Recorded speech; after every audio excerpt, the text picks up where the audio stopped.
परम पिता परमात्मा पूर्ण ब्रह्म सर्व सृष्टि रचनहार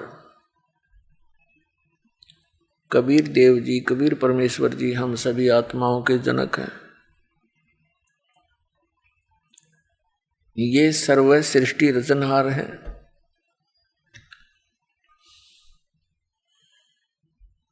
और हम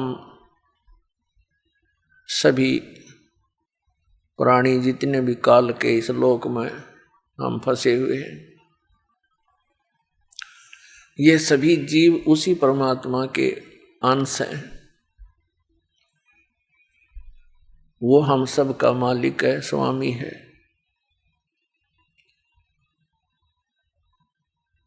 पुण्यात्माओं, सौभाग्य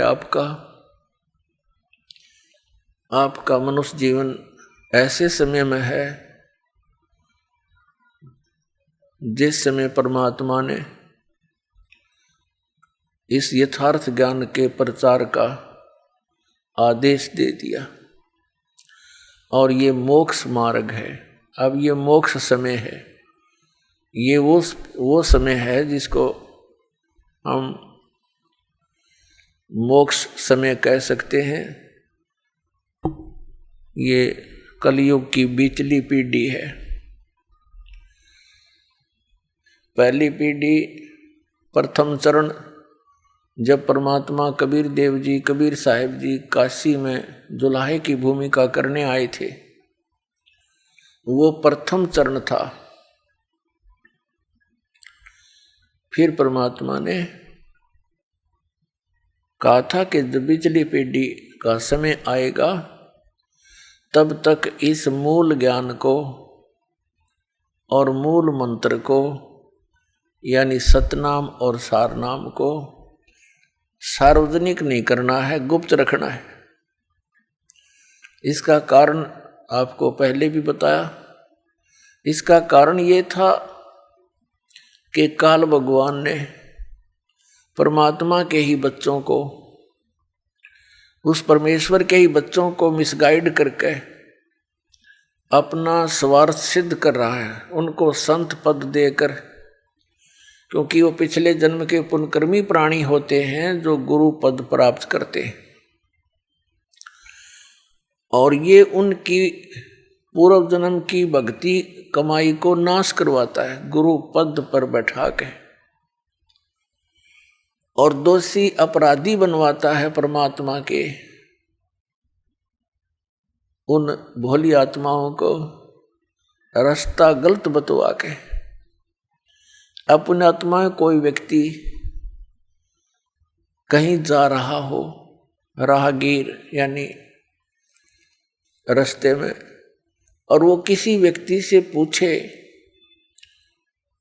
अपना गंतव्य स्थान, और जिस व्यक्ति से वो पूछ रहा है वो कहता ये है कि मैं यहाँ सबक क्षेत्र का जानकार हूँ, और वो दिशा गलत बताता है, और वो व्यक्ति उस पर विश्वास कर लेता है, यात्री, कि ये कहता मैं यहाँ का पूरा जानकार हूँ, तो वो दिशा गलत जा करके अपने यथास्थान के विपरीत चला जाता है। तो फिर वो कितना दुखी होता है, उस व्यक्ति को कितना अच्छा व्यक्ति मानेगा या बुरा, ये तो अंडरस्टूड है। आज यही दशा इन नकली गुरु और पंथों, मंडलेश्वरों, आचार्यों और शंकराचार्यों, इन परम धनियों की है। हमारे सदग्रंथ कुछ बोलते हैं, ये हमें कुछ बताते हैं। तो पुण्यात्माओं, काल के द्वारा ये अध्यात्म ज्ञान इतना उलझा दिया जाता है, उसको सुलझाने के लिए स्वयं परमेश्वर आते हैं सतलोक से चलकर। तो वो परमात्मा आज से 600 वर्ष पहले काशी शहर में सन 1398 से और सन 1518 तक 120 वर्ष रहकर इस अध्यात्म ज्ञान का वर्णन किया करते थे, सुनाया करते थे।